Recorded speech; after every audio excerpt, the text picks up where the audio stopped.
Ignacio, your presentation is on the central screen.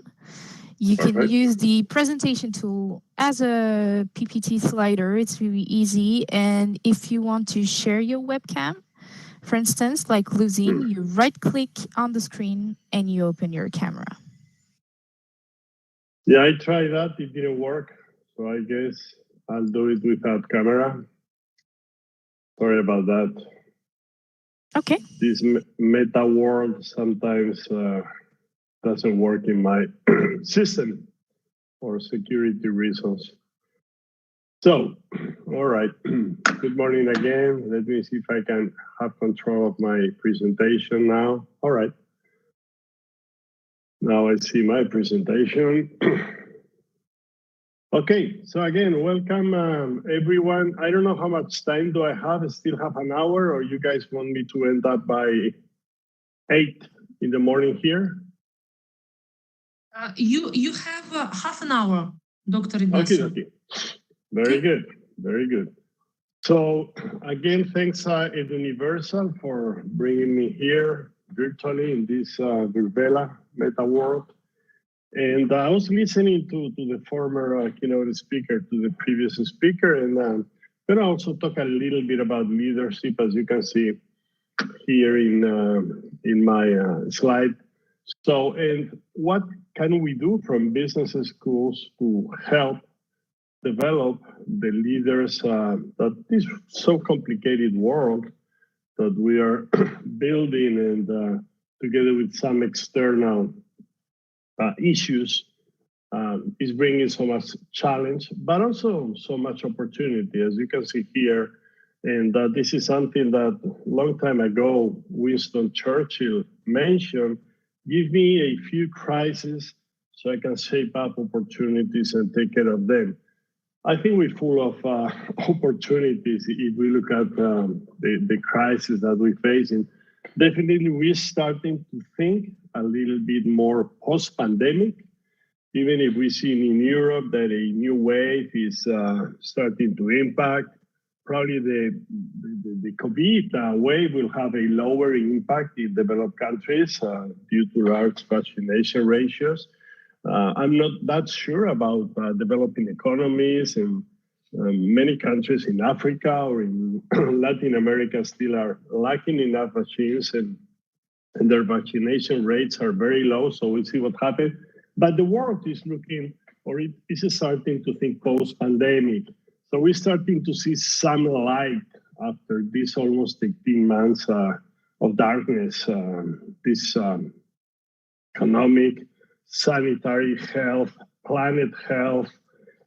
Now we bring in a few more crises into the scene, and we're going through this energy situation, the logistics, not getting enough product in the markets, inflation, cost of utilities.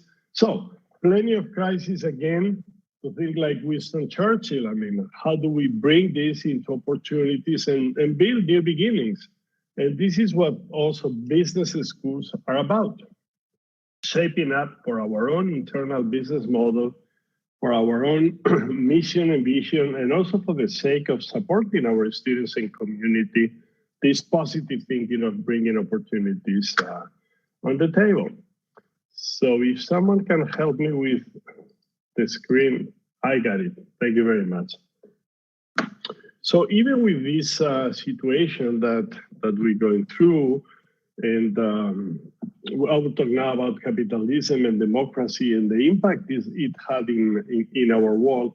Definitely, we are all aware that we do have a lot of unsolved issues as human beings, and those issues don't need definitely to be solved by us, by business schools, by universities, but we do have a large responsibility in supporting and helping and bringing leadership to develop solutions to things like poverty, inequality, inclusion, racism, lack of opportunities in many geographic areas, the digital divide that the pandemic is making much bigger, or these 17 ODS that the United Nations were putting together as an effort to show where to focus in fixing these large human problems.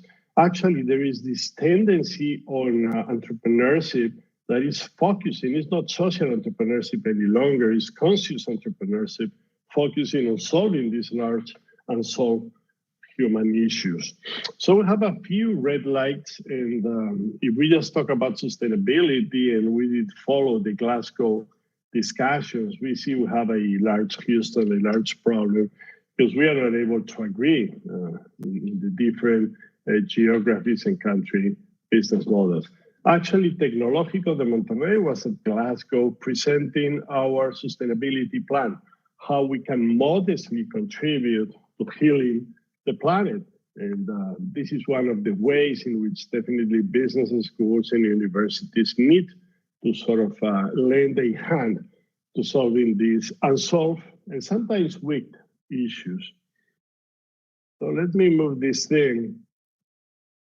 And even with all these problems, and Steve Pinker shows this beautifully in his latest book, we are in the best moment, pandemic, consider as well of the modern history of human being.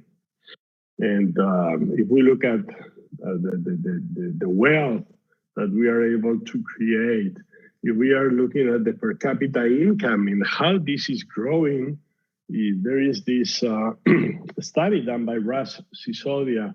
Russ is a distinguished visiting professor at the EGADE Business School and Tec de Monterrey. He's a global leader in conscious capitalism, and he shows the effect of growth in per capita income since year 1 BC, which is not before COVID, but before Christ. And doing some regression analysis, he estimates that per capita income at that time in the year 0 of modern human beings was $450 per capita. This per capita income has been moving very slowly, and if we move into 1900 year, this moved from, again, 450 to something like 667 per capita, dollars per capita. So we see that in almost 2,000 years, this moved up mere $150. Now capitalism entered into scene, and in the intersection with democracy brought us to today's average per capita income of $10,000. Per capita in the world, average, if we look at countries like the US, this moves up to 58,000. So definitely the wealth that we are being able to create in the last 100 years has been amazing. Again, this intersection into capitalism and democracy. The poverty has been also extremely reduced, even if in some countries like in Mexico today, we still have 70% of people living under poverty as defined by United Nations. In the last 25 years, more than 1 billion people has been lifted out of extreme poverty. Billion people. I mean, this is 1/7 of human beings. Again, another impact of free market and capitalism, technological progress, exponential growth has been also helping and supporting some of humanity's main or biggest problems. And we hope trust technology to bring us to the next stage. Definitely the life expectancy has been increasing. We live in a moment of less conflicts and war. And again, this has been a product of capitalism. And we as business school have been fostering and transmitting to our students and communities the model of capitalism, probably very much influenced by Milton Friedman and the Chicago Boys. Remember, a model in which the business of business is business, and the only social responsibility of any organization, institution, even universities, and we mean that private universities, according to this mantra, was to make more money for shareholders. So this is the view of capitalism that got us here, but still, as I saw before, we have 1,000 unsolved issues, and this model has not been enough to help us move into the next stage.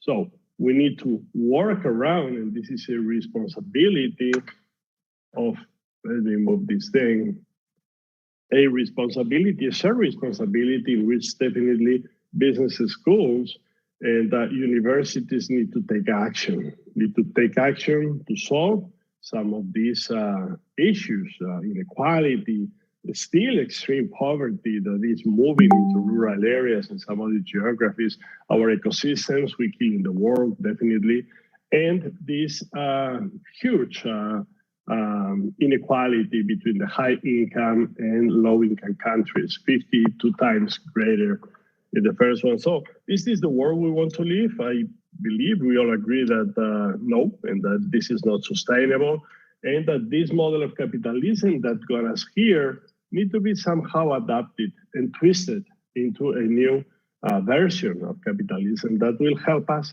move into solving this problem. And definitely this is one of the responsibilities of business education.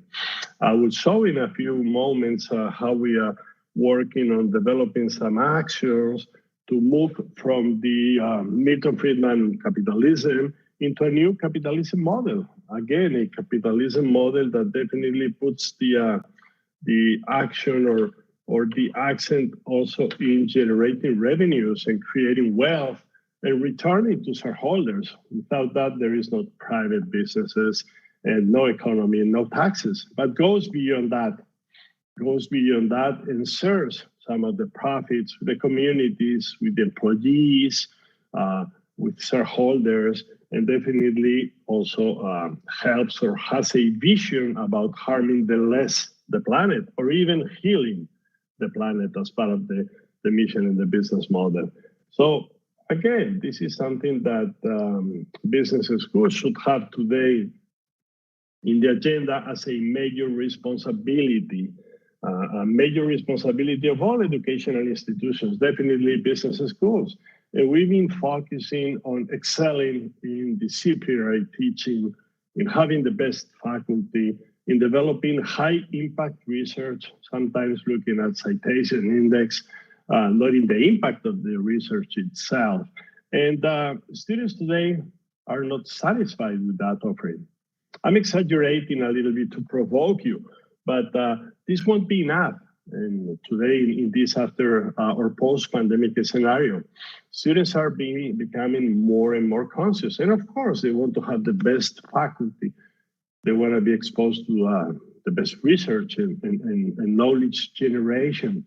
But they want to feel proud about their alma mater in terms of the impact, the vision, and how they're supporting the development of leaders that are capable of helping, solving, and contributing to these huge unsolved wicked problems that we're facing today.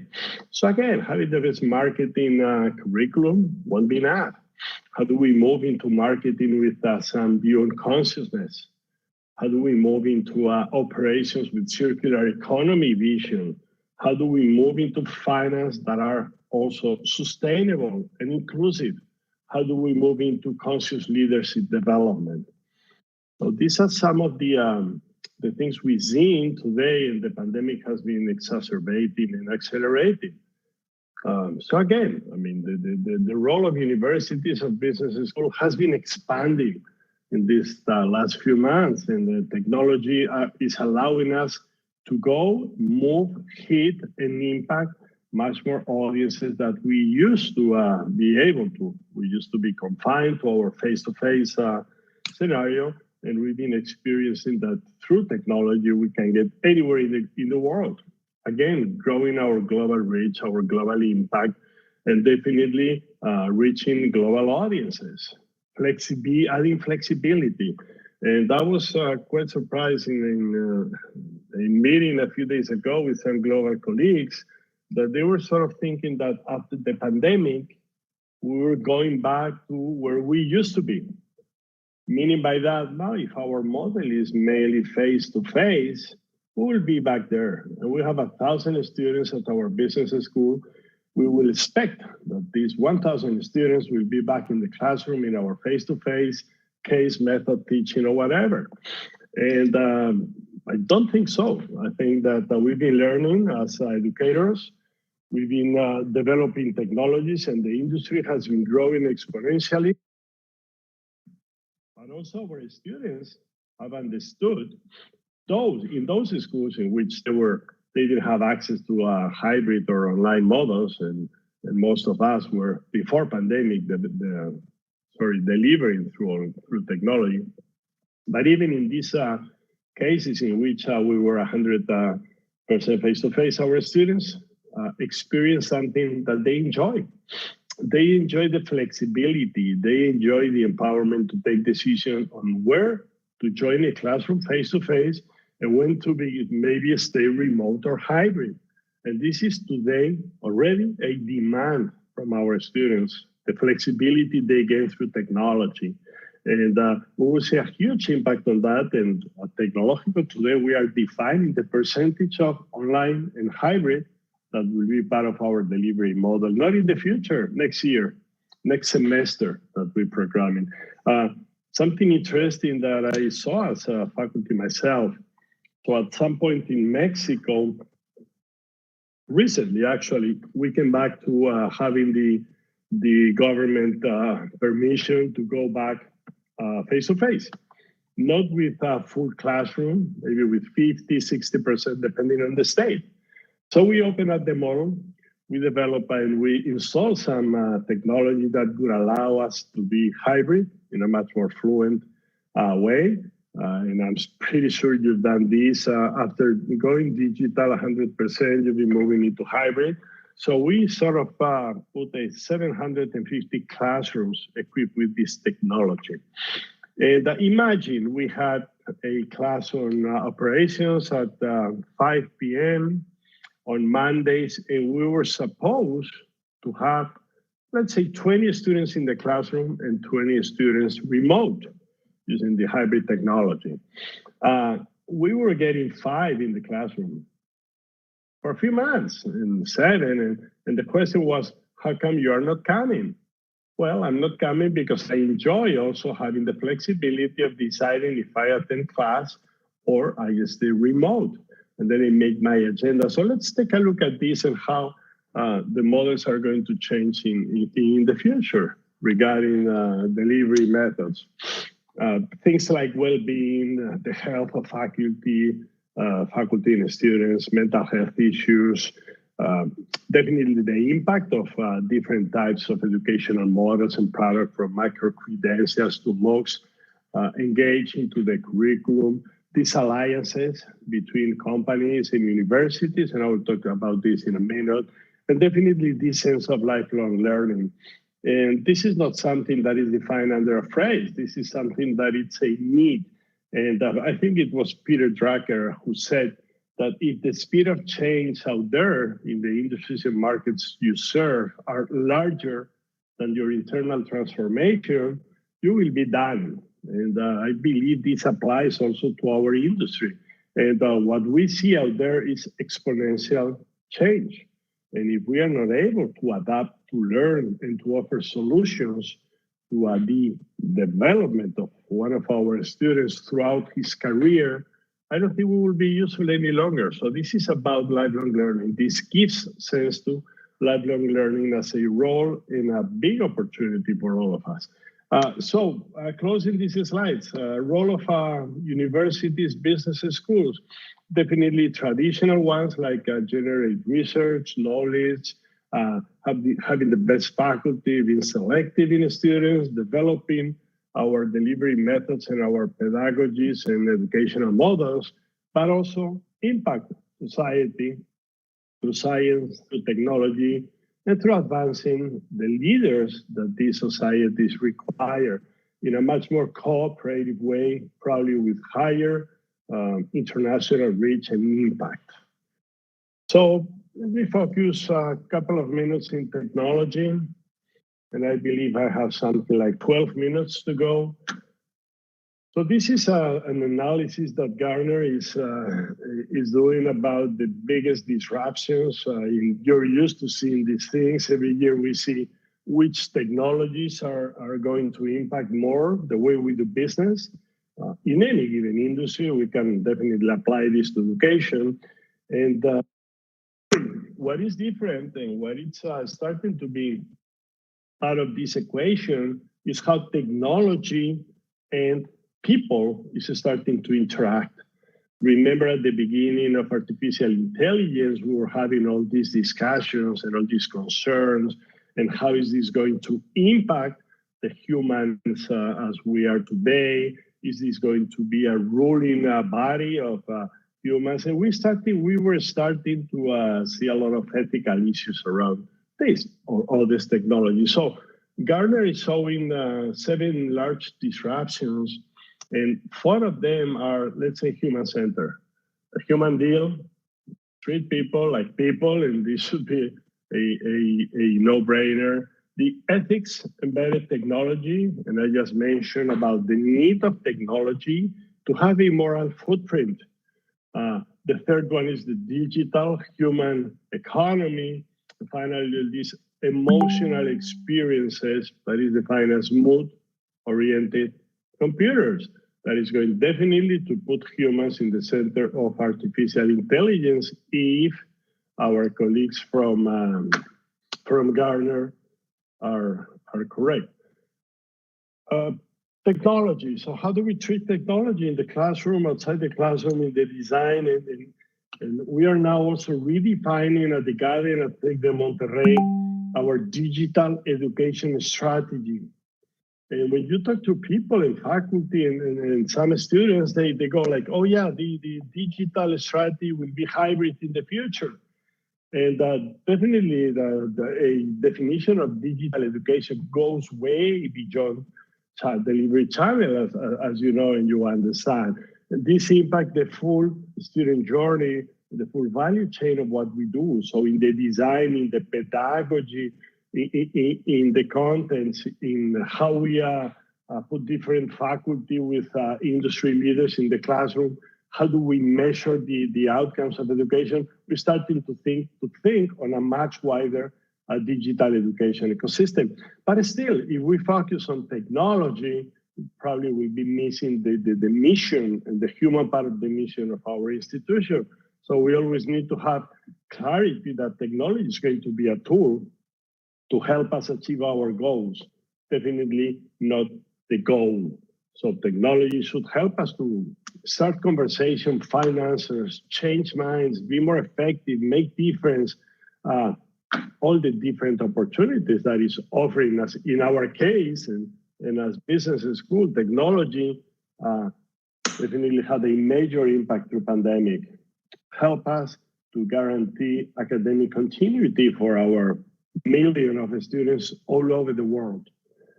Or at least this is what we think, because if we look at the picture in a deeper way and we zoom in, only those privileged to have access to Wi-Fi or internet connection and have a computer and are paying a tuition, we're using technology to guarantee their continuity.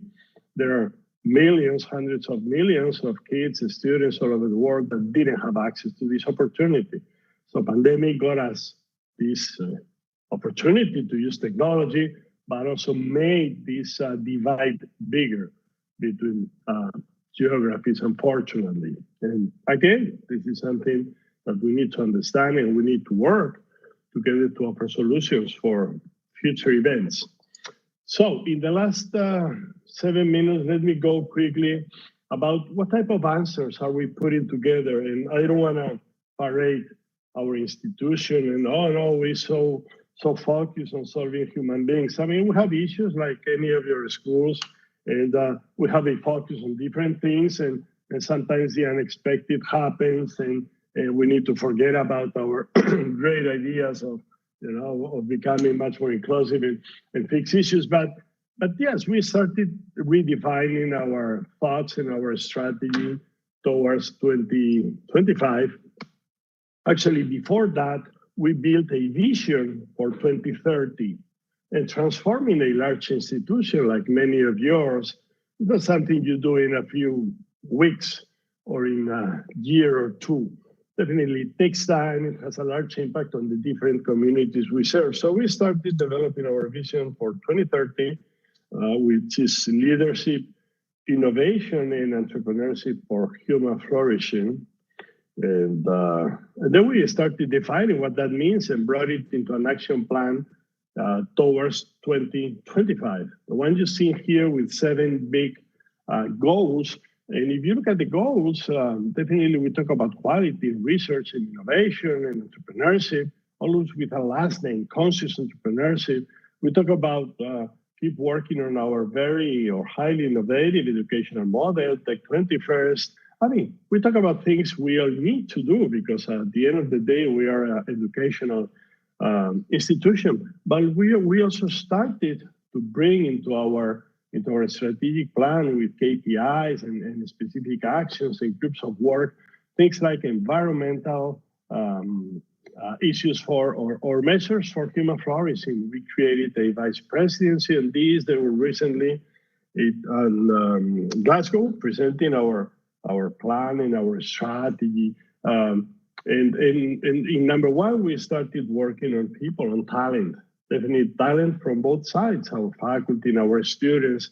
So introducing not a number touch, but much more a human touch of how we select, help, train, develop, and retain the talent that becomes into the institution. So big change from a business as usual vision. Definitely, as you are aware, most of you, because has been followed by many colleagues, we launched a couple of years ago, and then the pandemic came, our new educational model. That again was pretty much focused on our students and faculty with this human touch. We were offering a memorable university experience, a holistic approach to education beyond the classroom with things like health, arts, humanities embedded into the curriculum, a challenge-based learning model, learning by doing, flexibility, and the pandemic got us a lot of flexibility because we needed to develop definitely first what we call the digital flexible model, and of course inspiring professors, not only great teachers, but mentors close to our students, something you have seen also in the pandemic. What has been the number one item evaluated by our students? Empathy of the faculty. Not that they were great marketing or operations or finance professionals, also that, but they were close, following, supporting, helping, and mentoring the students throughout the pandemic. So that added an additional value to what faculty were doing. And definitely, I don't have much time to elaborate on that. Had the opportunity also to use technology, as I mentioned before, as a tool to offer flexibility, a tool to increase our reach. An idea, global classroom. We're probably one of the largest universities and business schools in the world in terms of international exchange. I mean, the numbers are really huge. We send out something like pre-pandemic, something like 15,000 students every year all over the world to sister universities and business schools. And before pandemic, we were bringing in something like 4,000. This is a huge number. And we came to zero in the first few months of the pandemic. So we had the opportunity to start developing virtual international exchange experiences with credit. We call that global classroom, and today we have almost a couple of hundred. Had the time to work and invest in tools like the immersive rooms, some other institutions to have their war room, and definitely adding a lot of proximity, value, quality, and warmth to what we do through technology. We developed through our engineering school, our avatar professor, the telepresence tech, that is also helping us to bring the professor closer to your screens. And as we could not use the labs, and we're very dependent on labs in many of our disciplines like engineering or architecture or even business with the Bloomberg and other labs, we put the labs in the cloud. So we created the HyFlex or cloud labs that have full access to all the different aspects of the labs.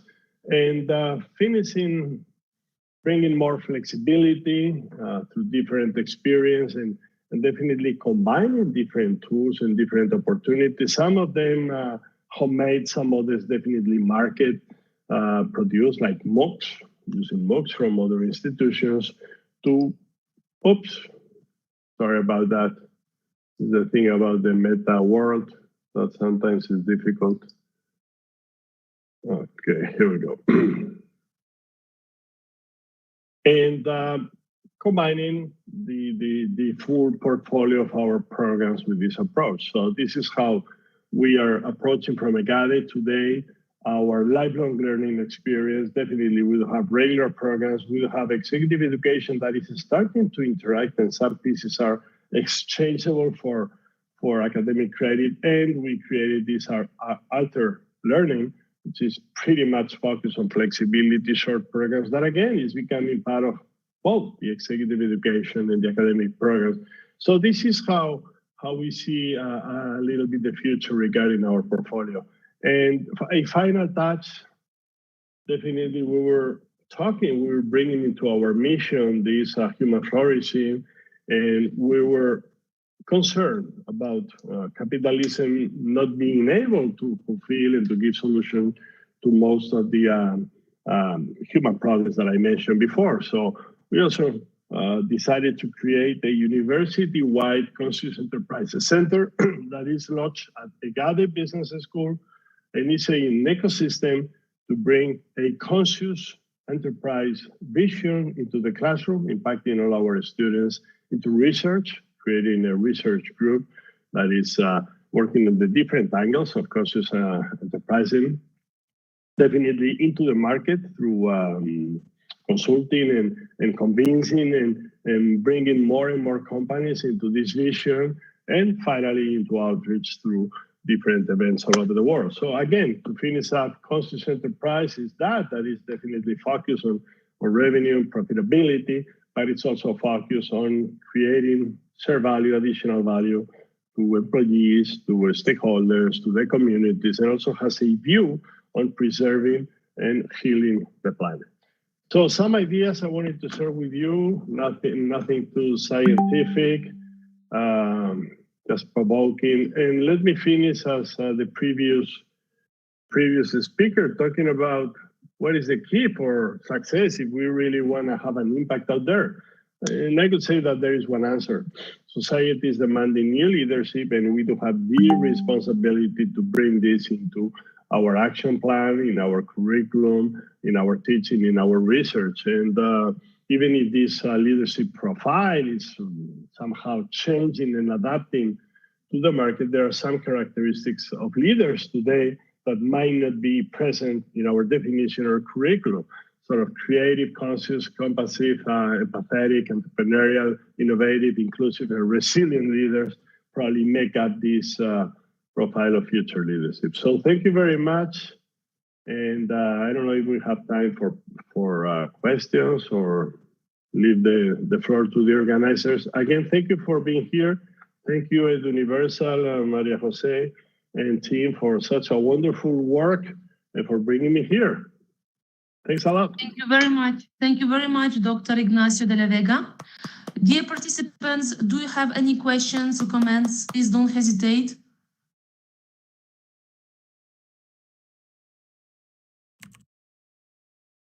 You can write your question in the chat or just raise your hand. Well, I think everything was clear.